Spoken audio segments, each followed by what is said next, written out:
everyone. Welcome to tonight's town hall. We have an unusual topic to talk about tonight with some interesting people. And I can see the chat is already going crazy. So let's sit back and get ready to meet the other half of us creatives and get ready for some crazy fun. Hello, everyone. Hello.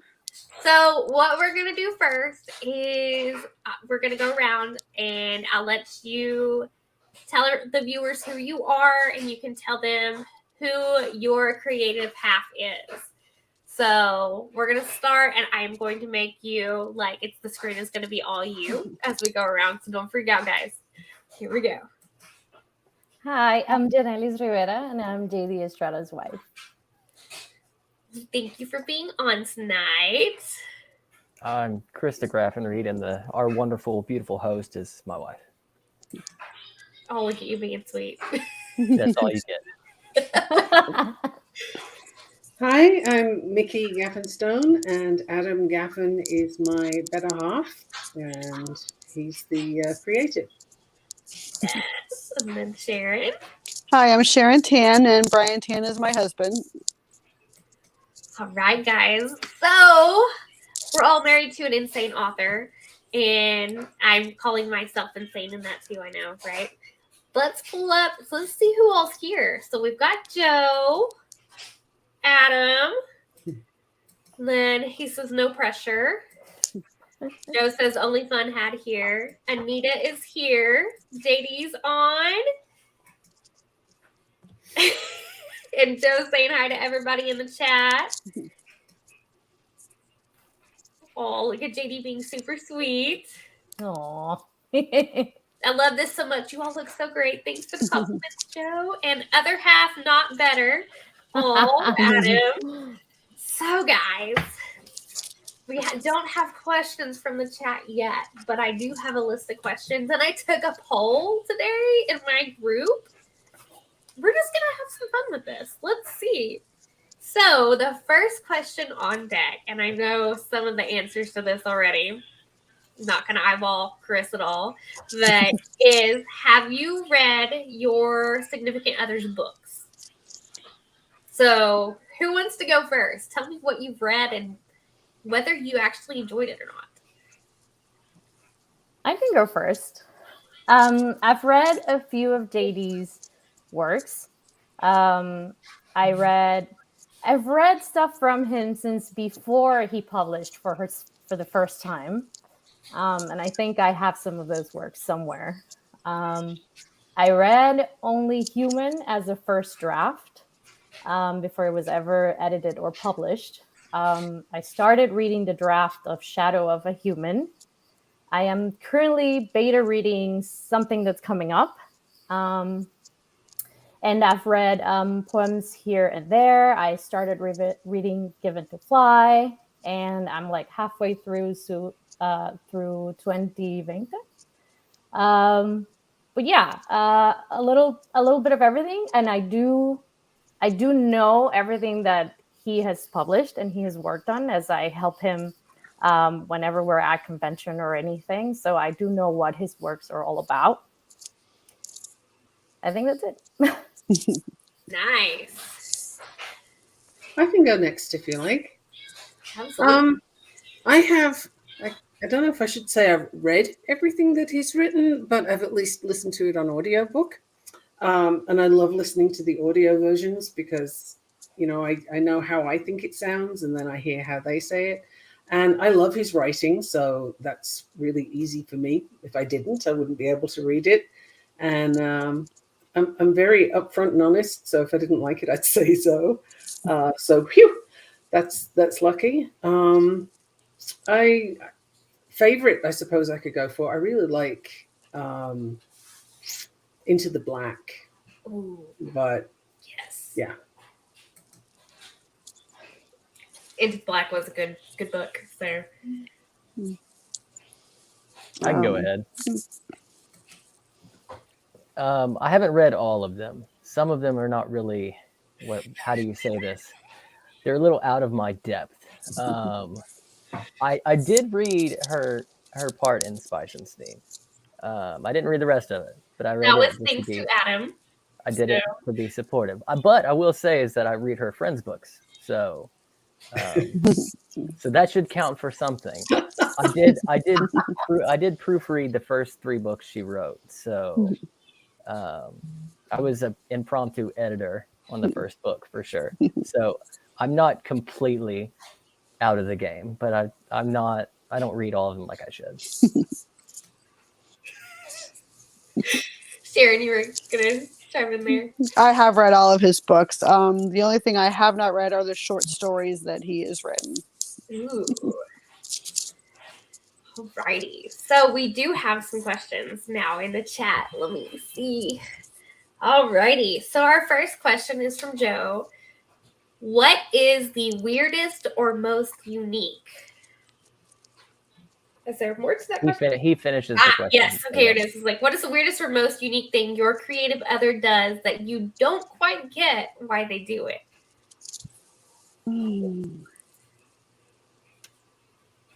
That is a challenging question. Yeah, That is a tough one. I don't think there is anything weird that he does that would out-weird anything I do. So, That's good. yeah. I'm surprised Chris is not chiming in here. I'm thinking it's gonna happen. So much to think about. Yeah, I have to be careful. You're in the same house as me. I can't say anything too crazy I can't throw anything at you through the walls. So it's okay. yet. Something I recently noticed, sometimes where we're watching a movie or a show or something, he'll pick up his phone. Like we'll pause whatever we're watching, pick up his phone and write something, maybe a blurb or, a color or whatever. And apparently that helps him with his process later on for whatever he's doing. I got one. She has this tendency to we'll be listening to music or driving in the car or just spending time together, and all of a sudden, that's a really good idea for Ember. So I should write that down right now, and just start 1,000 miles an hour, just rambling at me, and I have no idea what she's talking about. Yeah. I call it's creative word vomiting. It is. Yeah. Sharon, is there anything Brian does? Not really. Like he hasn't done it since we've been together, but he used to talk to himself in the mirror to get the character voices. Oh. Which, with his characters, I could definitely see him do that. For you guys that haven't checked out Brian's stuff, Brian's character is essentially kind of him, and he's actually his new covers. He's done like pictures of himself for the cover, which is they look bomb. So yeah. But here's one. Chris, you're not Maddie's head. You don't know where she's grasshoppering from? I actually have I've explained what this is, like her thought process. So what she does is, I call it the badeep, badeep, badeep, badeep, badeep, badeep. And it's where her brain goes from different things constantly, but nothing is happening. I mean, stuff happens. It's just not like it doesn't make any sense to anybody else. 1,000 miles an hour in all directions. Yeah. So the thing with Adam's comment there is I grasshopper a lot. And I'm here and then, and ping, ping. And he's actually really good at keeping up with me, which is amazing. Every now and then I'll just, the leap is a little too far and he's kind of standing there looking at me, trying to figure out where it went. But that's more me doing it, not him. Nice. And then Jo says she's quite the distracted explorer. I experienced that firsthand myself. Very interesting to watch. I take in a lot from around me for my books. And so another question that someone asked in the group for tonight was, how many voices does your spouse listen to, and do they ever intrude on your home life? Which, did I write that down? Yeah, how many voices do you think your spouse listens to in their head, like our characters? You know how our characters talk to us and stuff, like, does it ever interfere with home life? Like, does the character ever come out? Adam has characters in his head all the time. That it is shared space. Like there is a lot going on in there, and I don't worry about it. I just deal with whoever comes out. That's just fine. But yeah, that is shared space. Absolutely. I think JD keeps his voices in his head under wraps. As soon as I see the headphones go on, that's it. That's him with them, nothing else. But other than that, I think it really doesn't interfere with anything. I like that there's like a symbol for, hey, this is what's going on in my head. Because I don't have that. It just kind of kicks in. So I just get out of the way. yeah. We have this saying, like when Chris was cooking in the kitchen, oh, it's this way. Sorry, that way over there. We have the GTFO, get the fuck out of our kitchen kind of thing. And if he's doing something, I go. And like he does the same for me if I'm writing. He's just like, oh, I'm gonna go over here. So Or sleeping. Don't wake her up. She's mean. yeah. When I actually sleep, I have to sleep. My creative energy takes out a lot. So what would you describe life like married to an author? And Chris, pretend I'm not here and answer this, okay? She's not going to hold it against you later. Oh, that's totally not. No way. Who wants to go first? Okay, I'm going to put Sharon first. Tell us what it's like being married to Brian. It's interesting. He's creative, but he can also be like all over the place because he's like trying to do so many different things. He's trying to, finish his master's. He's trying to build his DDP yoga business. He's trying to, get writing, and it just gets like very interesting. One of his favorite sayings is, "It's always something." Yeah. And he is very, very busy. So your turn. On the spot.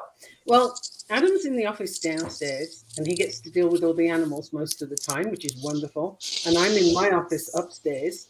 So he's writing. I'm doing my coaching, or I'm writing for my coaching or human design. So while he's busy, I'm busy. And we just tend to sort of meet up periodically. Otherwise, we're both pretty much in our own worlds doing our thing. So it works well. It's fine. Sweet. Chris? I've had to learn patience and how to share. I've been a loner and would like to be alone in my own head, and that's how I decompress. And I've had to learn to share all of my stuff. Nothing is mine anymore. So I'm not going to say it's chaos, but it's more along the lines of just relearning how to share like I'm a toddler. I kind of agree with Mikki. We have our own space, even though we live in an apartment. And part of it because we are used to work from home now. Kind of works the same way that we are in our own world doing our own thing, but we do meet up and we do share stuff, even if it's via text message or sharing a meme or something. And yeah, I mean, it depends on where he is in his process with his works. Sometimes he'll bounce stuff with me and maybe I can lend an ear or a suggestion, but yeah, we're pretty much in our own worlds, and I let him be because I know when the muse hits, you have to let it be. Sweet. Ooh, comments. Here's one for you, Chris. Ignore the fact that Maddie's finger is on the disconnect button. And then Adam also says, yes, I know when she comes downstairs, that's an opportunity to talk for a few minutes before she has to jump into another meeting/task. And then here's another question from Joe. What is the best or your favorite thing about your other's creativity? Well, I'll go first on that one. I love how happy it makes him. Like, he's just such a happy camper, doing all the writing, the editing, like all the things. And he's got more than one project on the go at any point. So I have never known Adam get writer's block. He just jumps from one project to the next, and he's on it. And I love seeing him in action like that. He's just such a happy camper. I like that there doesn't seem to be an end to it. Like, even if he's finishing a project, he's already cooking up like 5 more. And there's always something that will spark a new idea or a new project for sure. So I like that it sparks interesting conversations. Yeah. I probably have to say that it's the fact that just having the conversations about like different characters, different scenes, and I enjoy that because I'm completely out of the book. I have no idea what she's writing about. And she'll just throw something at me, so she knows I'm going to be blunt and honest about it, and I'm going to give her my opinion without any context. So sometimes it works in her favor because it's not the direction she was going to go. And Joe says on Mikki and Adam's part, it's because he's finally getting Kendra out of his head, right, Adam? I'm not sure it is. Yeah. It does seem to take over. She's been there a while. Yes. With that being the favorite thing, what is something that drives you crazy about the way their creative brain works? the amount of notebooks and loose paper around the house. I'm very guilty of that too. That's it. It's just mic drop because I second what you just said. I bought her probably 6 journals so far, and they're all just full of stuff, and I'm not done, and I'm going to keep buying them, but to my own regret. But it's okay. I'll fuel this charade as long as I have to. Okay, so on that one, it's me with the legal pads all over the house, and I buy them by the dozen, and I'm actually the one that does that, not so much him. I'm less tidy than he is, and I'm kind of looking at the piles of papers and thinking, oh, yeah, no, he's Sticky note. He's got it more together than I do. Yeah, absolutely don't. As he said that, I'm sitting here, I'm like, okay, I have like 3 notebooks sitting around here and like 4 or 5 books and my planner. So, and don't forget all the sticky notes that are everywhere, which Mikki got to see that the other day. I had a stack of sticky notes and Harrison started showing them to her. And I'm like, no, oh, hey, I need that one kind of like. Oh, but wait, that one's blue, not yellow. That must be cool. Yeah.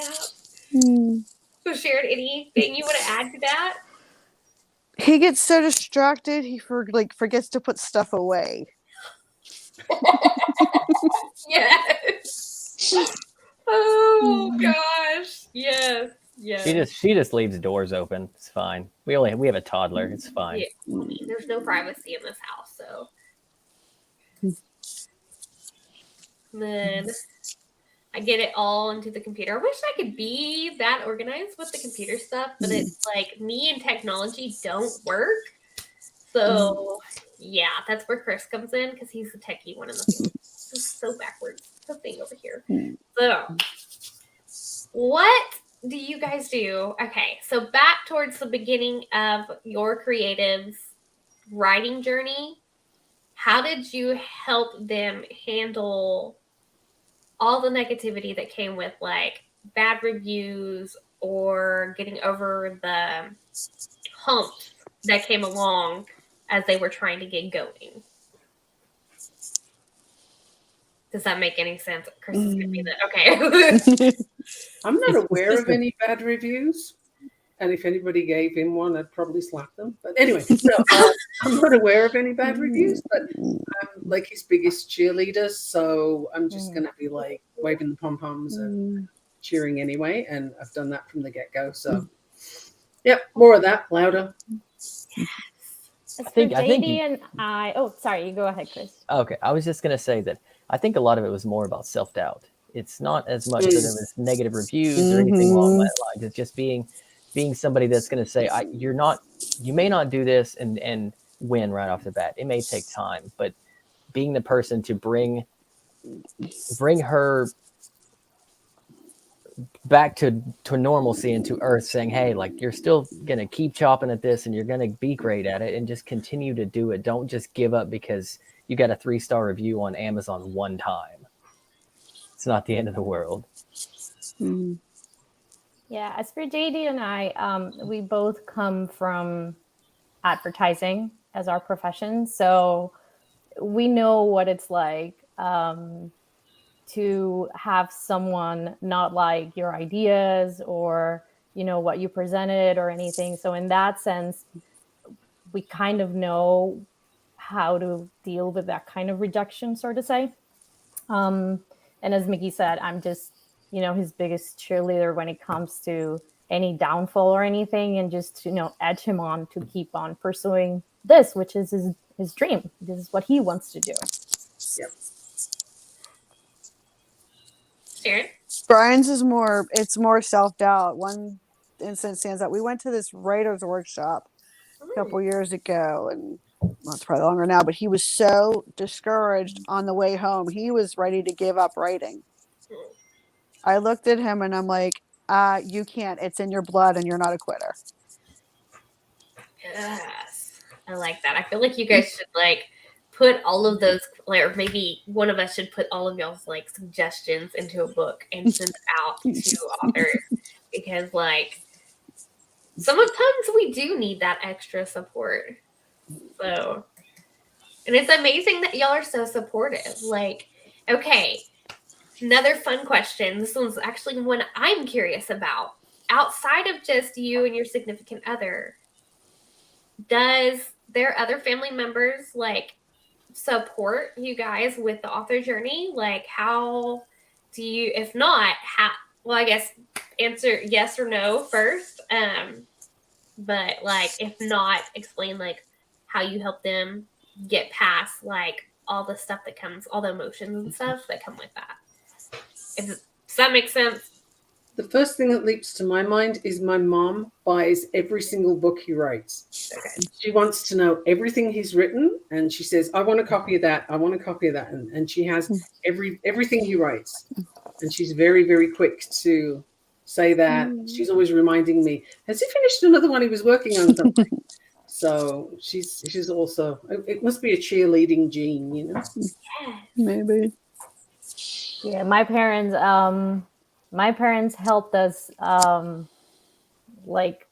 book and this little things that we had for our first con, which we couldn't print in time, and we had to do a lot of stuff homemade, and they help us out with that. And even though they don't really read in English, they always ask me when he has a show, he did have a show, how did it went? Was it good? Did he do good? It's same thing when we do shows. So yeah, I mean, his mom, even in heaven, is his biggest fan too, and his brothers are always cheering him on whatever he does. So in that sense, yeah, I feel like he's covered from both sides of the family. Sweet. Who was good next? My dad was pretty supportive. My dad is deaf and lives in North Carolina, so he wanted to know about his writing and stuff. And then he asked him at one point if he was going to ever put a deaf character into one of his books, and Brian told him, yeah, he would definitely do it. Sweet. That might be coming in the 3rd John Baker book, maybe. Oh, yes. Maybe. Don't quote me on that. Yes. I'd say the family's supportive, maybe not monetarily by buying every single book that we have extra on the bookshelf, but I've peddled 1 or 20 at work too. So I come into contact with quite a few people. So we've got a pretty big nest of people that are locked in and buying them. So it's not everybody's cup of tea, like I said. So it's not an easy sell for me, but it happens. Nice. So, how do you guys react when you get ideas bounced off of you? Do you enjoy them asking that and pulling you into their world? Like, give me some feedback kind of things? Or does it, you're like, I don't know what the heck you're talking about. Why are you asking me or telling me this idea? No, I like it when he bounces ideas off. I just like having context. So sometimes you will throw things at me and I have no idea, and I need just a smidgen of what's going on around that said person, just so it can kind of navigate me towards where I would want it to go or where I think it would go. And a lot of times I don't get that, so I just kind of give a blank answer. I love to get the. I don't know so much that he bounces ideas off me, but I get to hear the dialogue sometimes, and I really enjoy that. And if something doesn't sound quite right, which very rarely happens, then I'll give feedback. But usually, I just get to sit and listen. Like, I don't have too much to change or suggest on anything he's saying. So I think it's more just having a sounding board. Yeah, with JD, he'll probably share maybe the theme or something that he's thinking, but like a very overall view and not go into details. But I do like when he shares like short stories and stuff without me having any idea of what it's about, just maybe the genre. And then I love having him see me react to it in a very organic way. And again, I mean, here's where I share, whether I liked it or not. I usually do, or any tips that, might give it a little extra push, if anything. Do you guys have one like memory in your head that you've got to experience with your significant other related to their books? One that maybe stands out? Drinking can be involved. I mean, for example, I apparently almost fell asleep in the fire at Multiverse. So, Oops.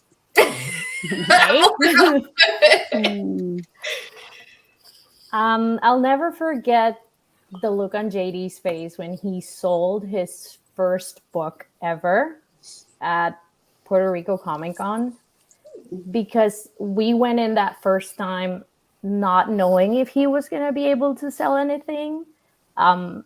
We didn't know of any other authors going. Actually, we were the only ones there. And as soon as the doors opened, someone came straight to our table to buy that first book. And he was like in shock. So I'll never forget that. That's exciting. Mm-hmm. Right, mine's kind of a two-part. It was when I finished reading Invincible Heart, it ended on such a cliffhanger that I was ready to choke him. But the sequel wasn't done yet. Oh, I had to wait for him to finish writing it. ooh. So then it was like, okay, so I'm waiting. It's the day of the deadline. And all of a sudden he's sitting at the kitchen table and he looks at me and goes, I'm done. And for some reason, I just happened to look at the clock and it was exactly midnight. Oh, the tension from that. Just wait. Like, why isn't this done? Right? Oh my gosh. If you've read it, you know what I'm talking about. Yes. I think for me, it's probably when the first book was published and came back all shiny and pretty. And he was thinking quite near future at that time, even more near future than his science fiction. And it was very sort of, well, I'm just going to do this one book and then I'm done. And then it was like, well, one more. And, it was just that early stage. He really wasn't thinking he was going to write a whole lot. And now we, of course, realize that that's just up to the stars, he's just going to keep going. So. Yeah, he has done a lot.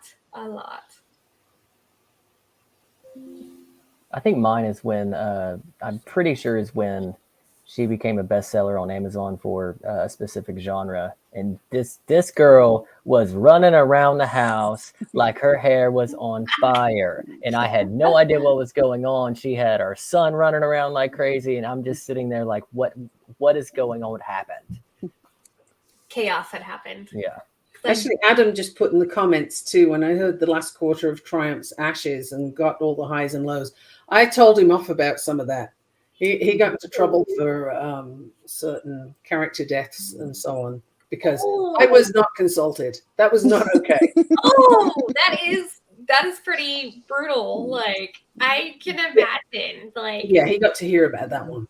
I don't think Chris has read far enough in any of my series to see the people I've killed off. So I don't know if you would procrastinate or not about that, or like, yeah. But Joe says, I'm thinking about a specific scene in Black Flames that without context. Oh. Is that the shower scene? So the scene he's thinking, if I were to have bounced that off Chris's head, that would have probably made like no sense because it's a very, very steamy scene. Mm-hmm. A very steamy shower scene, hubby. So, the infamous shower scene I've heard about. Yes. Yeah. Margaret stopped in to say ciao to everyone in like. So let's I have to read that. Huh? The shower scene. You got to read it. I will pick up Black Flames at some point. I did drink I am finishing book 2 of Adam's books. And he's reading the Cassidy Chronicles. Oh, wow. Okay. So, yeah. yeah. You get a pass. Adam, this computer's, it picks up my blushing a lot more than the old computer did for some reason. I don't know if it's the lighting or what, but yeah. It's a very steamy scene, though, for real. It was in the shower. That creates steam. Oh. Okay, you really have to. Anyway. Oh, gosh. So let's talk about what genre your authors write in. So I kind of just realized we didn't touch on that at the beginning. So go ahead and tell our viewers, like, whoever wants to start first, you guys just go for it and tell us in your own words what your creative writes.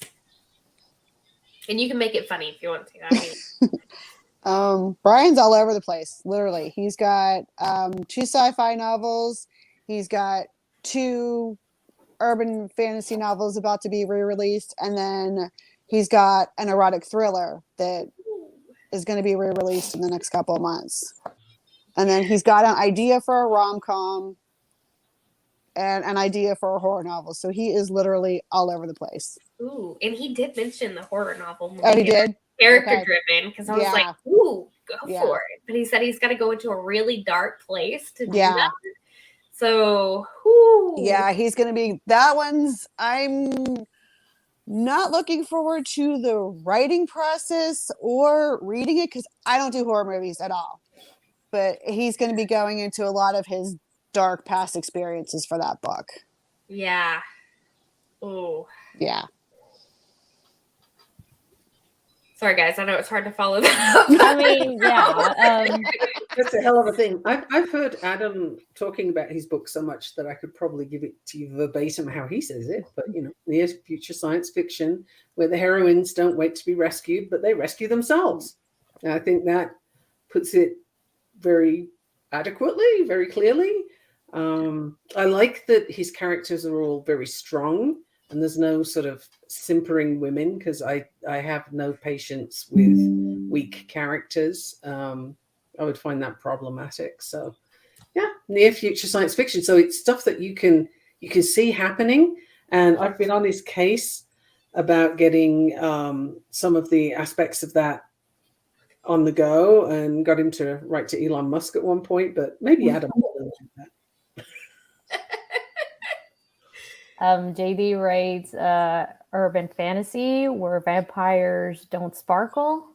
We have nonfiction, poetry, both in English and Spanish, whimsical short stories and middle grade stories. There's a lot. There's a lot. A lot is not a bad thing. No, I'm not saying it is. kind of gets him out there more. Mhm. So, all right, Chris, spotlight's on you. I mean, young adult fantasy, and obviously you're peddling. You're trying to write a commercial for showers for Home Depot. Obviously, Oh my gosh. Which, I mean, on that note, Maddie likes shower scenes. There's one in her short story in the anthology. I totally called it. didn't realize that. And then Caleb's joining in, giving you some hot stuff up there, hubby.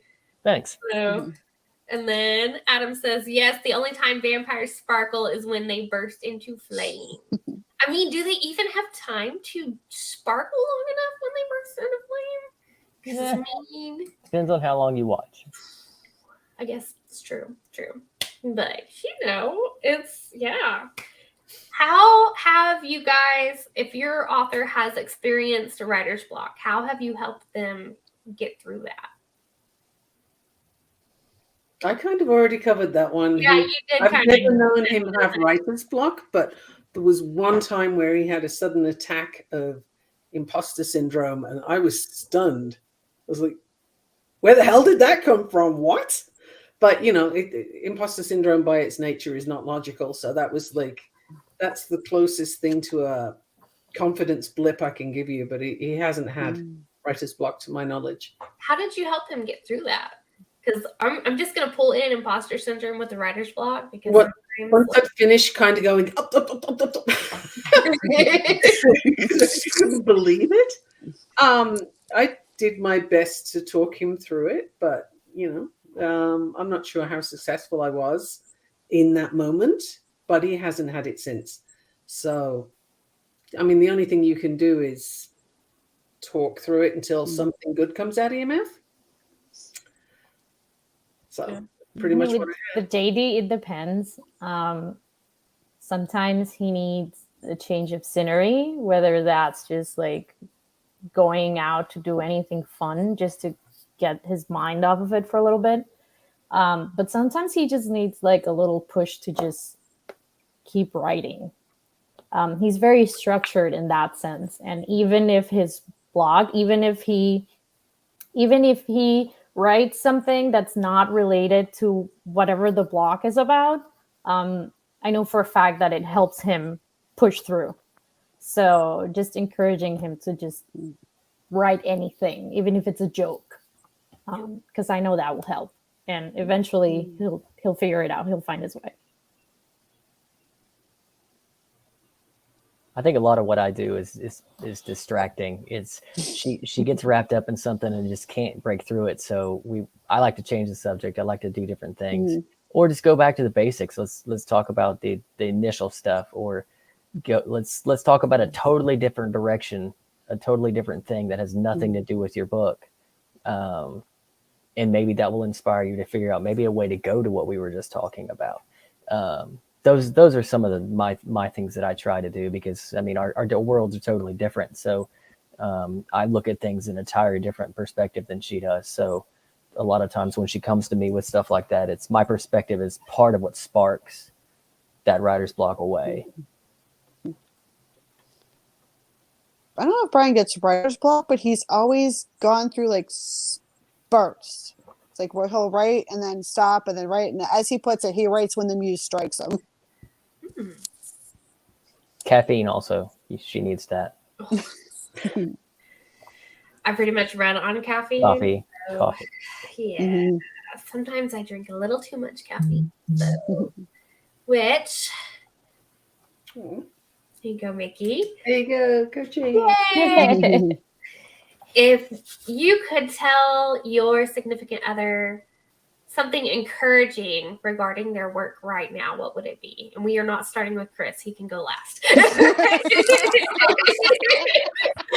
Oh. Let me call Home Depot and see what they say.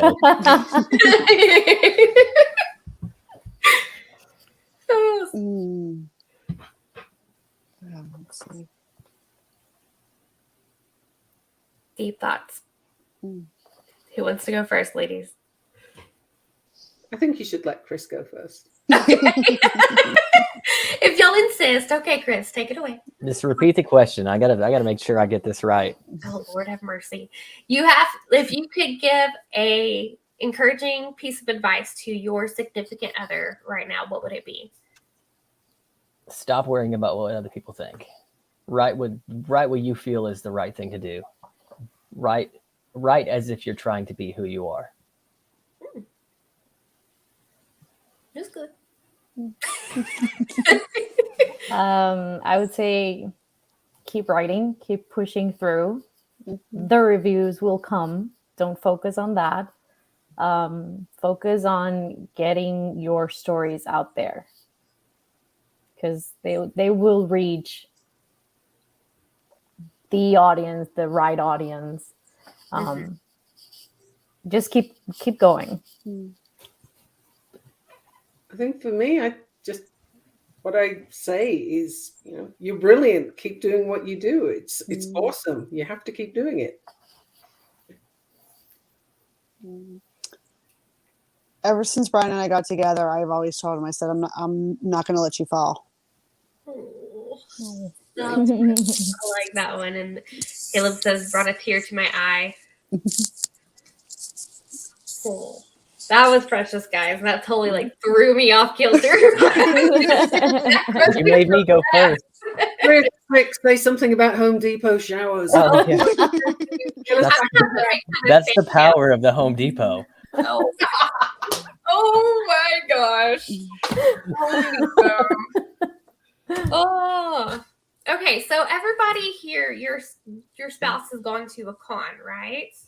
Oh yeah. Some sort. What was that first con experience like for both of you? I guess, how did you feel about that? Overwhelming and underwhelming at the same time. My expectations were one thing. It didn't meet that, but it exceeded that in totally different aspects. So, I got to meet a lot of great people that I wouldn't have met. I anticipated a bigger crowd because you hear about cons and I've never been to one. So I was thinking, okay, I've seen Comic-Con, I've seen other different cons. And I'm thinking, okay, thousands upon thousands of people. And that's not what it was. So I initially thought one thing and it didn't happen, but made a lot of new friends. And that was more important to me.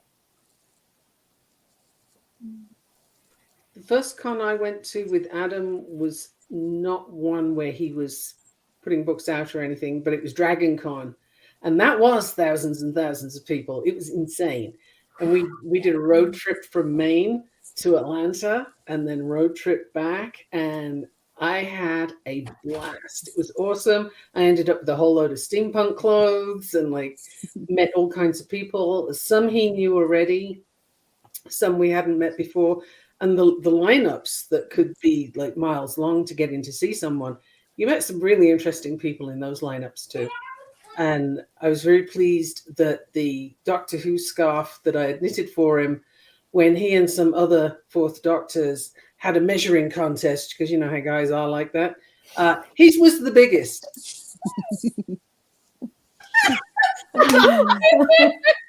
I'm leaving that right there. Scarf, Chris. Our first con was the Puerto Rico Comic-Con, and it was a very fun learning experience through and through. We learned about us as a team, having each other's back with a lot of people, and how we wanted to, put things on the table to have them stand out against, all the other vendors at the same time, about how to approach someone to explain what your book is about. I remember he started going around the table, right next to the person, and the person was a little taken aback. It's maybe next time let's try to pull it back a little bit, see how it goes. So it was a lot of learning for us, but it's fun still.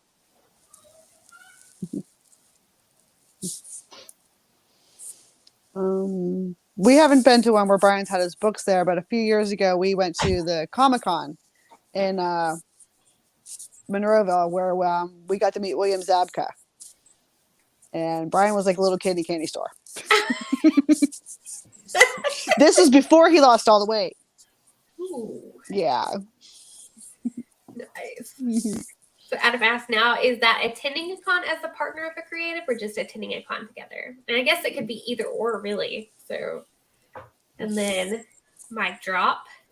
JD, she had to calm me down so I didn't frighten people. Yeah, he was coming on a little bit strong. And I know he had good intentions, but as an outsider, pull it back. It's hard to control the energy, know. get in the zone, and like you're doing your thing. Like that's why it's always good to have somebody like your spouse to just like pull you back down. Like, hey, come down out of the clouds, back up. Which Chris is totally like that for me. Kind of has to do that a lot. So, oh my gosh. So, has your author been in the zone so much that they've forgotten to eat? Like, No. I don't think so. Which is a good thing because Adam cooks in our house. She snacks when she writes, so no. Yeah. JD snacks all the time too, and he always has tea. And I usually give him like a 4-hour mark. And if I haven't heard from him, I'll text him on the side like, do you need anything? Are you good in there? Okay. But he takes breaks. So he's fine. that's good. I've heard horror stories about authors forgetting to eat. I'm just like, how? How does that work? Like, I must have food. So, all right, let's see if we've got some questions coming up. I have another fun one. If not, so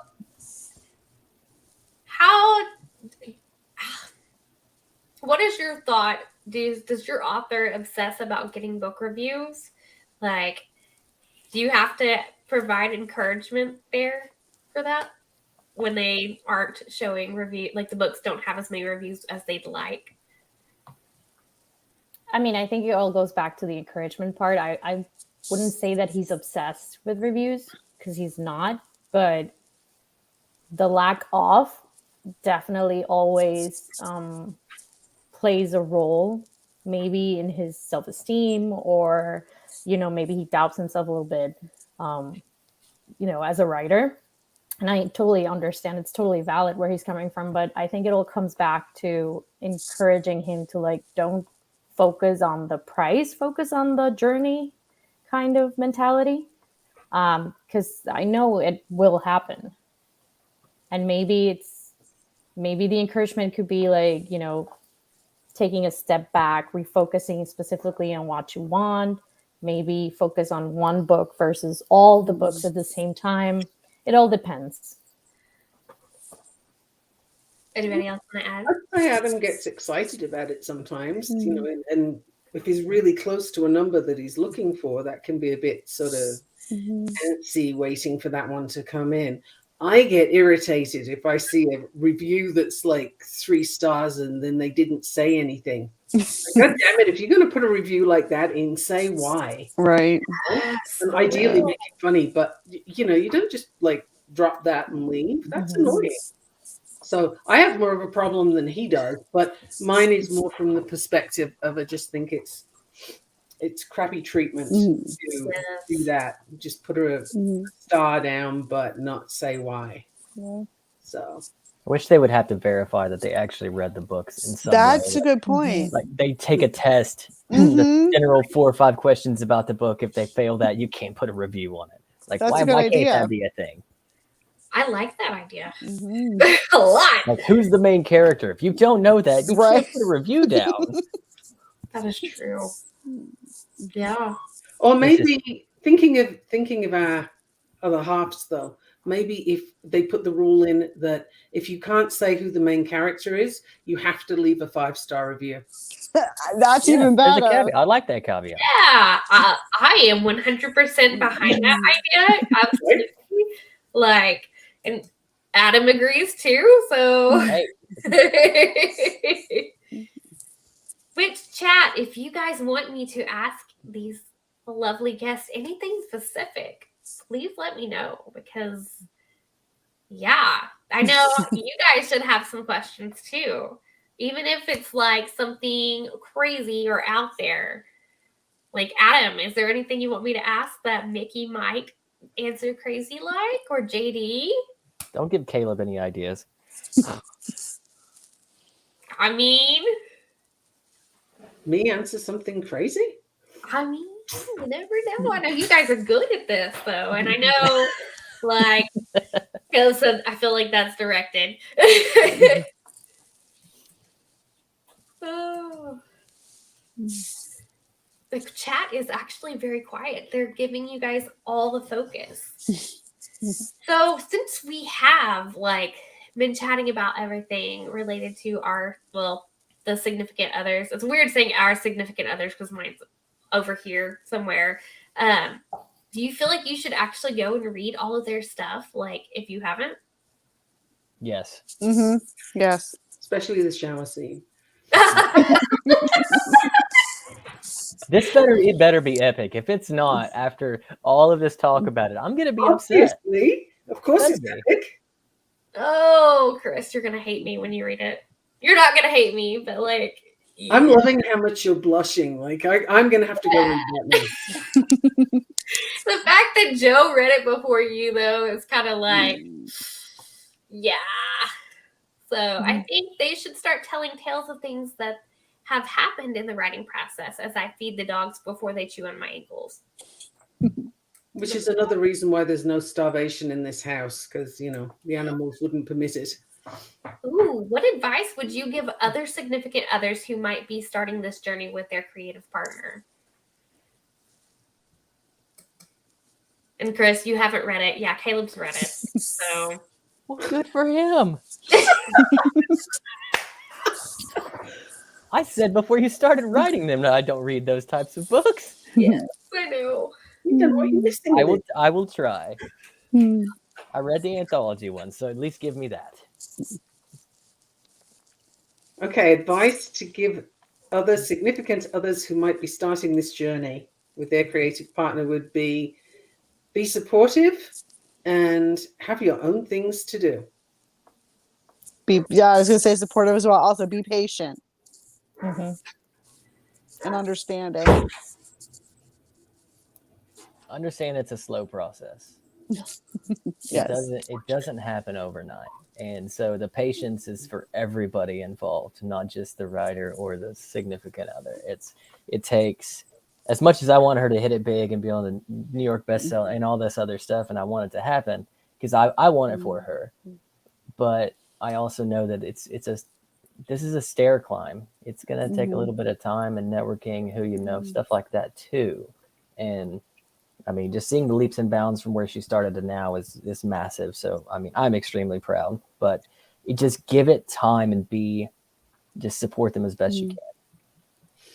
I would also say ask questions, like just get involved. Ask if, you can help them in any way, or if, see if they're having a problem, if you know somebody who can help, or like try and offer to help with the research. Yeah. Yeah, I mean, I definitely agree with the support and the encouragement. As you are a team in life, you're also a team in this. And even if what they write might not be your cup of tea, encouragement goes a long way. At least, be involved, show interest in what they're doing because it's their passion. And yeah, help in any way they can, even if it's carving out time for them to have their time to do this, and to definitely find something for you to do as well. I think we need to have another town hall when Chris has read that shower scene. Enter. That seems reasonable. If you decided one of their future projects, what would you choose and why? Ooh, Oh. wow. Great question. I want her to write a younger audience fantasy driven series. Like I'm talking 11, 12-year-old to 17 minus the steam, but just all fantasy. Because she's great at world building. She's great at a lot of different things. And I feel like that would be something that she would it's kind of a part of what she did with releasing her power within, but along those lines, I want to see another version of that. I'd like to see a book with shapeshifters in. That's what I'd like to see. Yes.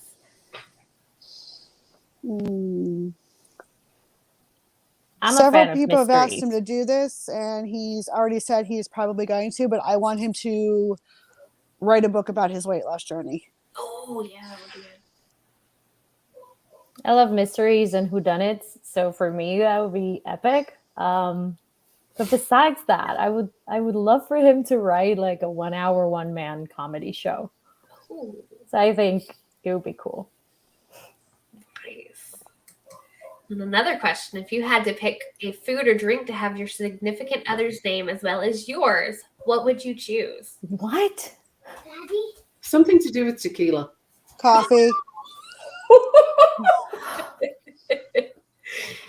Other's name as well as yours. I have no idea. Babe, do you want a drink? I don't know. I mean, I don't know. Next question. Either a coffee or tea drink. Oh no, it'd be wine. Totally. It'd be a bottle of wine. Adam doesn't particularly drink, but I like tequila. So it would be tequila.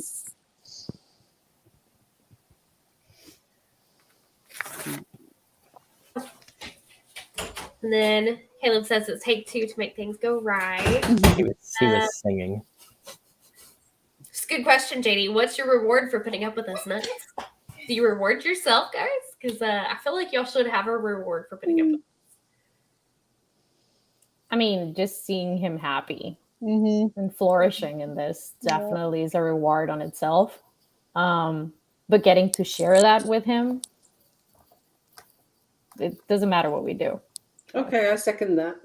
Yeah. Sharon? No, yeah, I agree. Just kind of, just the fact that he's happy and he knows he did something for him. Yeah.